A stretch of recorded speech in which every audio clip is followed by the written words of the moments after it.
Hi, Denise Macto here, Cheap Phone Ninja News, broadcasting on the Visions of Mercy channel.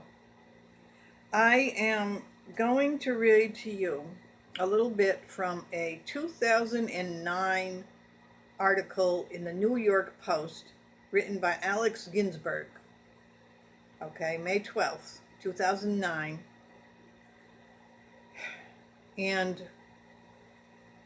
it's about the trial of the murderer of Imette St. Imette St. was a graduate student at John Jay College of Criminal Justice. She was murdered by a man who worked at a bar where she was her obviously her last place that she was. Um, and it was a horrible murder, and there's no question but that the man who was convicted of her murder did it. There's an interesting thread that connects this case to several others. Most recently, perhaps, to the murder of Tiffany Jenks out in California. The thread is paranoia. Wealthy, powerful, money transacting people, money manipulating people, become very paranoid when somebody is in a position to present a threat. Anybody in the street can accuse them of crimes and they don't care because we don't count. Our very existence discredits us in their elite eyes. But when they are using someone, like Tiffany Jenks was being used for insider trading, which is huge amounts of money are involved in that, mind-boggling amounts of money. Tiffany Jenks was murdered at the point where somebody became paranoid. And they always have people in place. John Jay College of Criminal Justice in New York, for example, is surrounded by New York bars. You better believe the elite make sure that the people running those bars keep an eye on who's coming in and out. Now, this is pre-digital. Nowadays, it's much worse, but back then it was still social human contact. Out in California, where Tiffany Jenks was, not California, but Oregon, on the West Coast, where Tiffany Jenks was murdered, they have another way of keeping an eye. She worked for a corporation. She had a drinking problem. They made sure she got a therapist. The therapist kept a close eye on her. And when a relationship she began to have with a financial trader showed that she might speak about her activities, she didn't know she was involved in insider trading because she had no clue what she was doing when her employer told her to pass certain numbers on a piece of paper to somebody else. But they became paranoid because if she talked about that to her boyfriend, he'd recognize it. And he's not just a guy in the street because he worked for a financial company. He was a well-respected businessman in those circles. If he spoke up, the authorities would listen. Paranoia struck, and all of a sudden, her alcohol problem created an opportunity. Now, one of the things noticeable in the Jenks case, they had her going to a therapist. She distrusted the therapist enough to start recording and handing the recordings to her boyfriend. That therapist was not trying to keep her sober. He was not encouraging sobriety. That was a means of control. Immette St, similar situation. Brilliant. Rising career in a career that, unless you had the mindset to be corrupted, could threaten people. Nobody wants to see somebody honest and open and extremely intelligent and tough. I mean, she grew up in Boston with a non-Anglo name. I'm from that part of the country and I don't have an Anglo name. I know. I know that society. She had to be tough. Her family had to be tough. Her mother was French Canadian. I'm from that side of the world. You don't mess with people like that. They had to nip that in the bud. Yes, it's her fault that she chose to continue drinking, as you'll see in the story. She chose to continue drinking when her friend chose to get in a taxi and leave.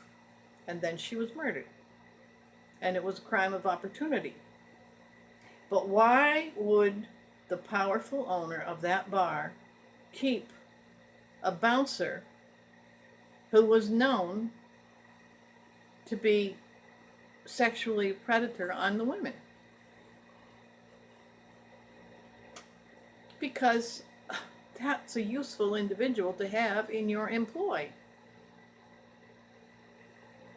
He didn't even have to give the order. He just had to look the other way and not prevent it.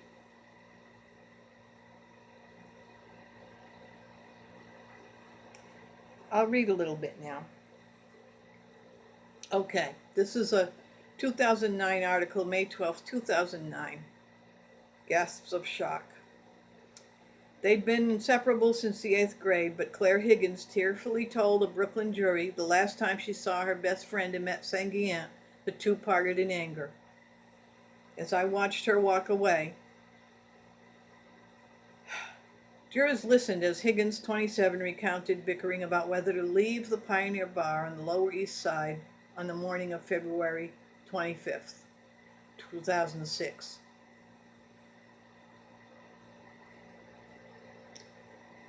Immette said, "You know, I'm not going to come with you after all." So I got out of the cab and we continued to argue about whether she would leave me or continue being out. So that's what happened. Great deal of hard evidence connecting the killer to this. Defense lawyer, the person defending the killer, Joyce David, promised to show that the cops were framing the murderer to cover up for the real culprit, Dan Dorian, the manager of the Falls, the bar that she was last at after leaving her friend, and a member of a powerful family with links to former Mayor Rudy Giuliani. The family is rich, and they're powerful, and they're connected all the way up, David said. Their connections are what helped Dan Dorian avoid justice in this case. Now, the New York Post doesn't go any further. The story ends there. I'll have to do research and do another video as to what she is saying, whether it has any merit or not. But an attorney in New York making that kind of argument, knowing it's going to be in all the papers, her naming of this man and her claim about these connections has to have enough verification in fact to protect her, because no attorney is going to get away with just willy-nilly pulling names out of the air and saying that because they have money they must be guilty of the crime that obviously, with hard evidence and everything else, is connected to the defendant. You just don't get away with that. So that's another video. Immette St. She graduated Boston Latin in 1999. A friend of mine, the late Captain Tom White, used to give workshops there, seminars to the students. And I believe that Immette St. may have been one of his proteges. His specialty as a state police captain in Massachusetts was animal torture cases. And he worked for the Animal Rescue League that had its offices at the time at Copley Square. Or just down the street from Copley Square. And what's interesting about him, he was killed in about the year 2000. the year after Immette graduated. And what he was doing at the time of his death, he died in a fall down the stairs at his house, and it was officially closed as an accidental death. But what he was investigating before he died were occult ritual killings that involved animal torture cases that Boston police were beginning to attach to gang activity. There were certain ethnic gangs that were more prone to use animal ritual than others, and they were noticing this. So he was involved in making these connections, and they would call him in to the crime scenes for the animal portion. But then he also gave these workshops which were designed to recruit up-and-coming students to major in criminal justice. I knew him because I was working on cases involving art teachers, and we were being pressured, artists were being pressured to involve ourselves in ritual activity that had no place in our traditional art world. One of my last conversations with Captain White was I'd started to discourage him from going after the occult ritual stuff and say, just follow the money.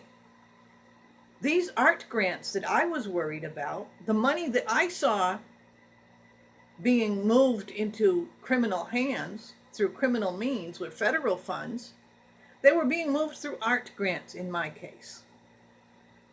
And I gave him the connected family connections that involved my own relatives in certain parts of it. I'm from a Massachusetts Democrat family. And I gave him that profile. I said, start looking at how the money, and he started to do that. And he began to win some cases. I have to close this video, but Immette St's obituary was sent to me as a warning before my own daughter was killed. And the common thread between all three murders, my daughter's was called a suicide, but it was a murder. Mark my words, my daughter was murdered.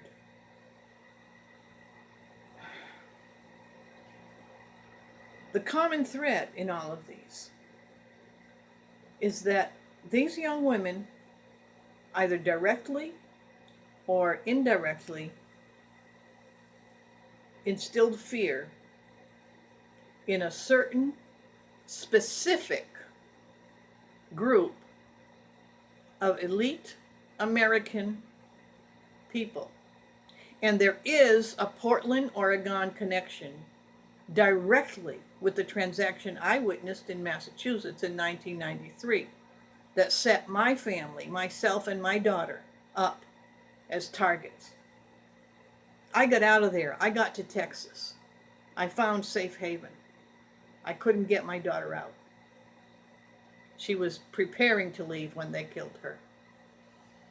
Both Immette St and Tiffany Jenks, however, they were up to their necks immersed in the elite world. New York City and the corporate world out there in Portland. And they both were drinking heavily, and they were both vulnerable. The elite goes after the vulnerable when it feels threatened. It feels threatened by somebody connected to them, or by the possibility that they themselves may open their eyes, and because of their previous vulnerability, they're going to be know what they're looking at. And then they're a real threat. So, visions of mercy. We have to prosecute these crimes as simple, murdering, money-grubbing, robbery crimes by an elite. We can't lose sight of the evil spiritual underpinnings. We have to develop the skills of discernment. So I close this out with a plea that you visit the links in the description. Over and out.